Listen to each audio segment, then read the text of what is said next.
আলাইকুম রহমতুল্লাহি ওয়া বারাকাতুহু। আল্লাহ পাকের রাতগুলি শুকরিয়া। মহান আল্লাহ তাআলা আজকে পবিত্র মাহে রমজানের মধ্যে আমাদেরকে কর্মস্থলে আসার সুযোগ দিয়েছেন। এর জন্য মহান আল্লাহ তাআলার কাছে শুকরিয়া আদায় করি। আলহামদুলিল্লাহ। আলহামদুলিল্লাহ। সালাম নবী জনাব মুহাম্মদ সাল্লাল্লাহু আলাইহি ওয়াসাল্লাম। আপনারা জানেন আজ মহান 21শে ফেব্রুয়ারি মাতৃভাষা দিবস। মানুষের মনের ভাব প্রকাশ করা এটা একমাত্র আল্লাহর দান। ভাষাটা একমাত্র আল্লাহর নিয়ামত।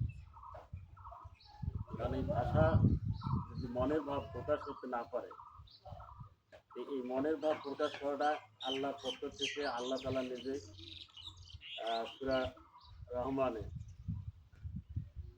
তার কালামে পাকে বলছেন যে বিসমিল্লাহির রহমান আল্লামাল কোরআন খালাকাল ইনসানা আল্লামাহুল বায়ান।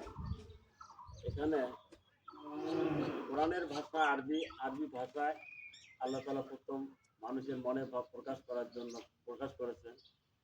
এই জন্য যুগে যুগে যত নবী রাসূল এসেছিলেন তাদের প্রত্যেক গোত্রের সমাজে স্ব জাতির সেই ভাষা দিয়ে তাদের দ্বীনে দাওয়াত প্রচার করেছে।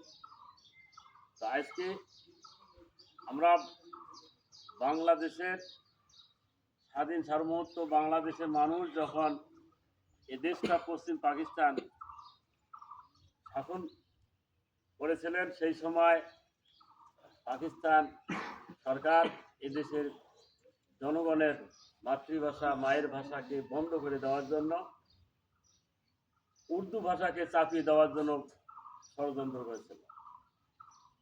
সেই সময় দেশের আবাল বৃদ্ধ বনিতা এবং ছাত্র জনতা বুদ্ধিজীবী তারা এই ভাষা মাতৃভাষাকে প্রতিষ্ঠিত করার জন্য তারা আন্দোলন সংগ্রাম শুরু করলেন।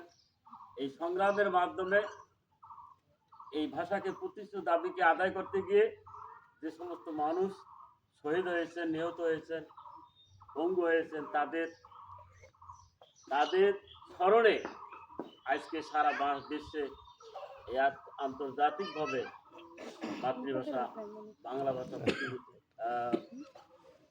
মানে প্রতিফলিত হচ্ছে এবং প্রতিপালিত হচ্ছে। এই জন্য আমরাও আজকে যেহেতু প্রতিষ্ঠান বন্ধ, সেহেতু এটা সরকারের আমাদের জাতীয় দিবস রোহে মাগফিরাতের জন্য দোয়া করব এবং আল্লাহ জান্নাতবাসী করে এই বলে আমি আমার সংক্ষিপ্ত